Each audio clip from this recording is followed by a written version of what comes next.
2009년도에 다시 부활했습니다. 바로 전 세계적으로 한 15만 명에서 최대 57만 명까지 사망했다라고 알려져 있는 신종플루? 신종플루. 2009년 신종플루. 예. 신종플루 그래 있었지. 오는 10월에 신종플루가 대유행 단계에 접어들 걸로 보인다고 보건당국이 발표했습니다. 미국에서 신종플루 감염자가 2,200만 명을 넘어섰습니다. 전례 없는 속도로 확산되고 있어 발병 건수를 세는 것이 무의미하다고 밝혔습니다. 바이러스 연구하는 학자들끼리 이건 스치기만 해도 감염이 된다 라는 정도로 전파력은 셌는데 치사율은 0.05%, 상대적으로 좀 낮았던 게 중요한 특징입니다. 그럼 이제 스페인 독감, 신종플루가 지금 같은 바이러스예요?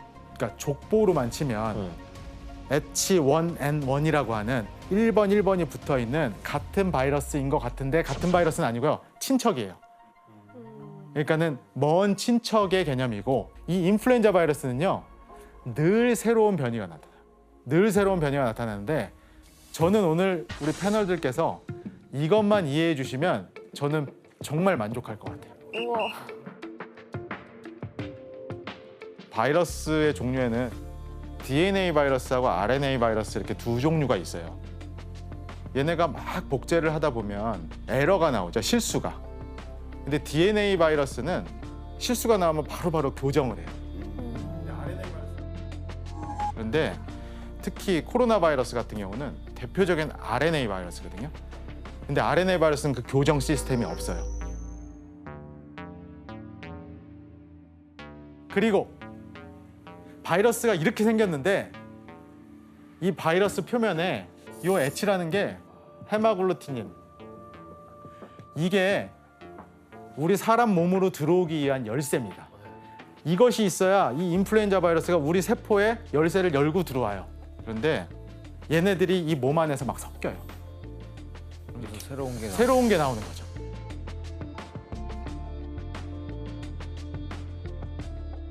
그러니까 인플루엔자의 돌연변이는 끝도 없이 연구지. 끝도 없이 만들어줄 수 있는 거죠. 그리고 저희 인플루엔자 백신을 매년 맞죠. 이러니까 매년 맞는 거예요. 매년. 이게 너무 짜증나는 거잖아요. 매년 백신을 맞아야 돼. 그래서 지금 연구하고 있는 분야가 이 유니버설. 아예 한 번 맞아서 평생 안 맞아도 되는 그런 백신을 만들자. 유니버설 백신이라는 게 지금 연구가 많이 진행이 되고 있습니다. 신종플루를 전파한 거는 이번에도 조류였나요? 이게 항상 조류면은 또 대응할 수 있는 방법을 찾을 텐데 2009년도 신종플루는 돼지에서 왔습니다. 그래서 사실 돼지는 이 인플루엔자에 있어서 돼지가 굉장히 중요한 매개체를 하는데 돼지가 조류에도 민감하고 사람의 거에도 민감해요. 약간 매개체 역할을 하네요. 그렇죠. 자 보세요. 조류에서 사람으로 가는 경우도 드물게 있어요. 아주 드물게 있긴 하지만 매우 드물어요. 근데 그것도 사람 간에 그렇죠. 전염되지 않은. 예, 사람 간의 전파도 잘 안 일어나요. 왜? 아까 헤마글루틴이 뭐다? 열쇠? 열쇠. 그러니까 열쇠가 안 맞아요. 조류하고 사람은 열쇠 구멍이 안 맞아. 그러니까 조류는 조류끼리, 사람은 사람들끼리인데 이게 희한하게 돼지가 여기에도 잘 받아들여, 사람 것도 잘 받아들여, 돼지 몸에서 막 서로 섞여. 와. 그럼 어떤 일이 벌어져요? 또 돼지에서 새로운 그렇죠. 또 새로운 바이러스가 뿅 하고 나오겠죠. 이 바이러스가 섞여가지고 새로운 바이러스가 튀어나와서 2009년도 신종플루가 나온 거예요. 조류, 돼지, 사람이 콜라보해서 만들어진 그렇죠. 바이러스. 네. 그런데 이제 최근 들어서 대규모로 유행하는 인수공통 감염병들을 보면 최근에 뭐 때문에 문제예요? 코로나. 그렇죠. 바이러스. 코로나죠. 코로나. 2002년도 사스, 다음에 2015년도 유독 우리나라에서 문제가 됐던 메르스, 그리고 2019년도 연말부터 발생해서 아직까지도 문제하고 있는 이 코로나19, 코비드 19. 이 세 가지가 모두 코로나 바이러스들이죠.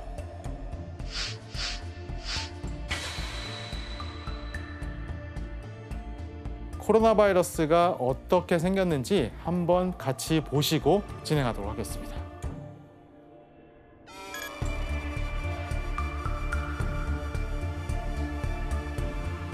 태양에 코로나 현상이라는 것이 나타나는 그 돌기를 갖고 있다고 해서 코로나 바이러스라고 지었습니다.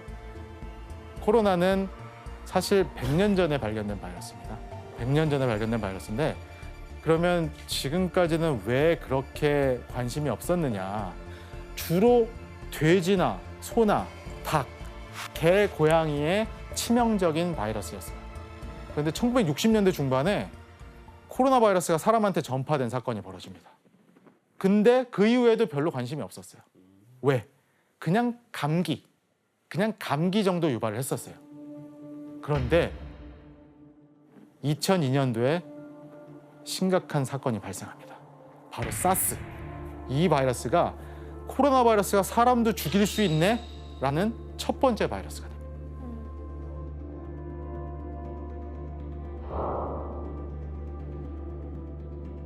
사스는 일반적으로 이틀에서 열흘 정도 잠복기를 거친 다음에 고열, 무력감, 두통, 근육통, 코로나19랑 비슷하죠. 네, 이렇게 고열을 유발하고 심한 경우에 호흡부전 때문에 사망할 수 있다고 알려져 있습니다. 사스는 약 8,096명이 감염자가 발생하고 그중에 774명이 사망했습니다. 치사율이 9.6%.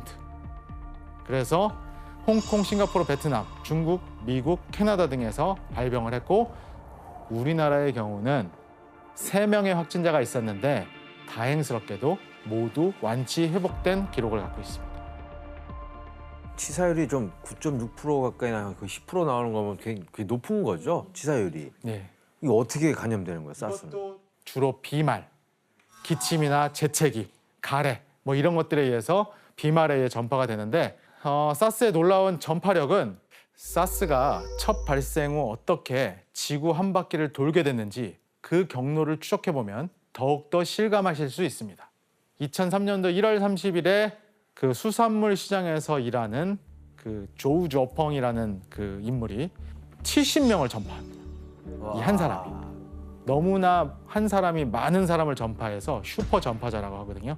우리 코로나19 때도 그런 얘기 좀 많이 들었죠.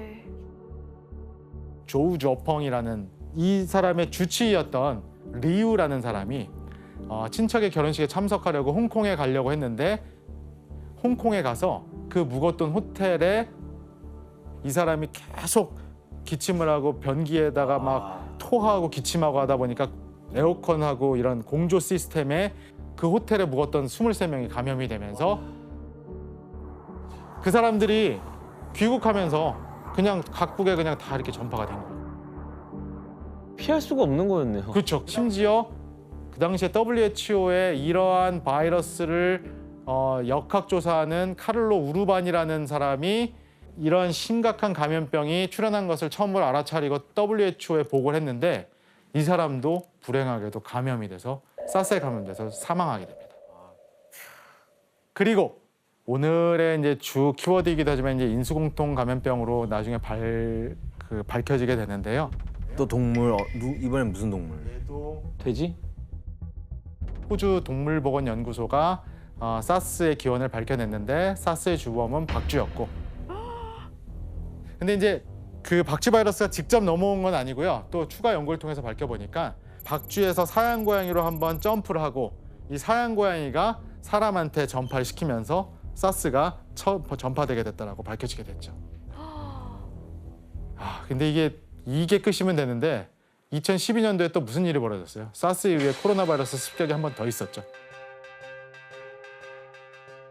2012년도 6월 달 사우디아라비아에서 정체불명의 폐렴 환자가 나왔고 메르스라고 불리는 호흡기, 폐렴을 유발하는 바이러스였는데 이것도 코로나 바이러스의 하나로 밝혀졌습니다.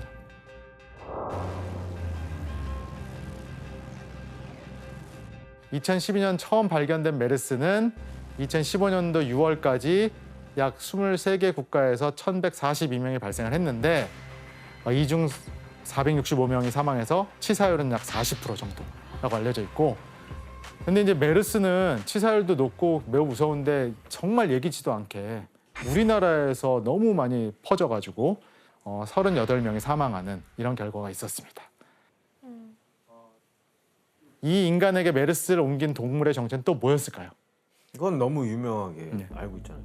메르스 하면 바로 낙타가 그렇죠. 생각나는 거. 침. 그때 일단 낙타들이 많이 죽었던 게 일단 기억이 나는데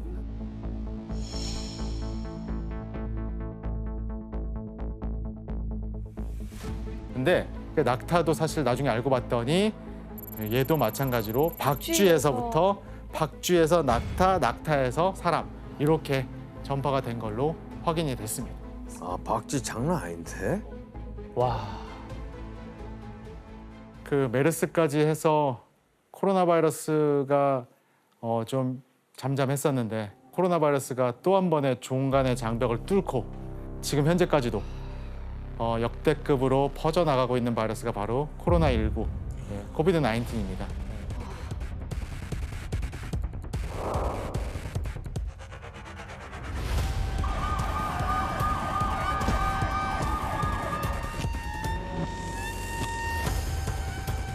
This is the first pandemic caused by a coronavirus.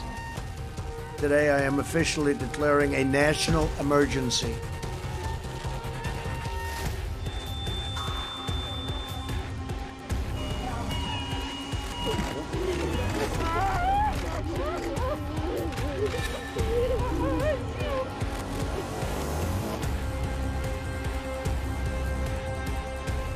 국내에서도 결국 코로나19 오미크론 변이 감염자가 처음 나왔습니다. BA.2.75 국내에서 첫 확진자가 나왔습니다. 예전에 오미크론 처음 들었을 때가 엊그제 같은데 이 오미크론이 계속 변이해서 돌연변이가 또 지금 계속 돌고 있어요. 돌연변이가 언제 끝이 날지 바이러스를 연구하는 저도 예측이 불가할 정도로 그래서 긴장해야 되는 타이밍이고요. 그런데 이제 이런 상황에서 불행한 사실은 코로나19 이후에 지금도 현재 진행형이지만 앞으로 이런 일이 또 벌어지지 않을 거라고 장담할 수 있나요? 장담할 수 없다는 겁니다.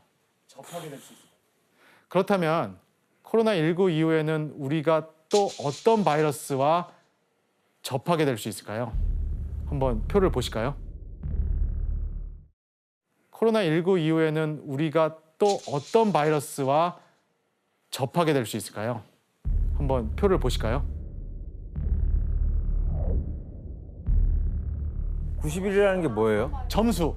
그러니까 발생할 가능성을 점수화시킨 건데 1등이 라싸 바이러스. 라싸 바이러스? 들어보셨어요? 라싸 바이러스? 처음이에요. 잘 못 들어보셨죠? 우리가 사스가 1등이지 않겠어? 사스코브2 이것이 코비드 19이? 아니에요. 2등으로 밀려났어요. 라싸열이 1등으로. 좀 뭔데요? 어디 있는 거예요, 저것도? 이게 나이지리아 라싸 마을에서부터 유래한 거예요. 그 라싸 바이러스에 감염된 들쥐에서 전염되는 거고요. 두통, 발열, 설사, 복통, 청력 손상의 후유증까지 유발할 수 있다고 합니다.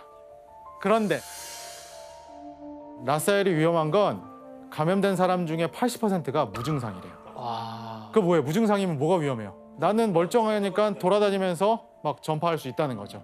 그래서 위험성이 크네. 나이지리아 기준만 봐도요. 2022년 5월 달 기준으로 라싸열 때문에 150명이 사망했답니다. 치사율이 거의 20% 가까이 돼요. 그래서 이 라싸열을 제2의 에볼라라고도 부릅니다. 치사율이 높기 때문에. 그렇구나. 근데 이제 문제는 어떻게 해? 이것도 아직도 백신이 없어요. 치료제도 없고. 아니 4위 뭐예요? 4위. 맞아, 그것도 보고 있어. 4위 서울 바이러스. 뭐야? 예. 서울? 예. 대한민국 서울 서울 바이러스. 맞습니다. 충격적인데요? 그 서울 맞습니다.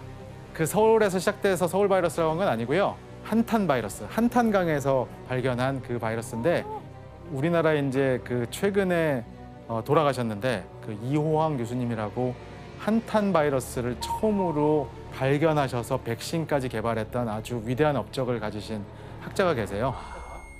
이게 이제 그 서울에서 서식하는 시궁지에서 세계 최초로 발견하면서 이것도 서울 바이러스라고 이름을 갖게 됐습니다. 얘도 앞으로 나올 위험성이 큰 상위 랭커입니다. 저런 거는 지명을 붙이는 게 그렇게 반갑진 않네요. 그렇죠. 예. 이제 과거에 옛날에 발견이 됐기 때문에 이렇게 이름을 붙이는 거고요. 예기치 않은 혐오나 낙인 효과가 있기 때문에 지금은 하지 않습니다. 그렇다면 우리가 인수공통 감염병의 위험성에서 벗어날 방법은 정말 없을까요? 궁금해요. 인수공통 감염병이 사라지는 건 모든 숙주가 없어지면 없어지겠죠. 근데 그게 현실적으로 가능할까요? 그런 의미에서 일러스트레이션을 하나 보실까요? 이런 그림을 뭐라고 그러죠? 이거 그 머그샷. 머그샷, 그렇죠. 범죄자들, 범인들을 데려다가 놓고 찍는 건데 뒤에 보시면은 좀 눈썰미가 있으신 분은 눈치챘을 거예요. 뒤에 이거 뭐예요? 세포 코로나 바이러스. 코로나 바이러스 모양이죠. 아까 제가 뭐라고 그랬어요? 코로나 바이러스는 이미 동물들에서는 굉장히 흔한 바이러스였다. 돼지에도 있고 박쥐, 밍크, 고양이 다 코로나를 갖고 있죠.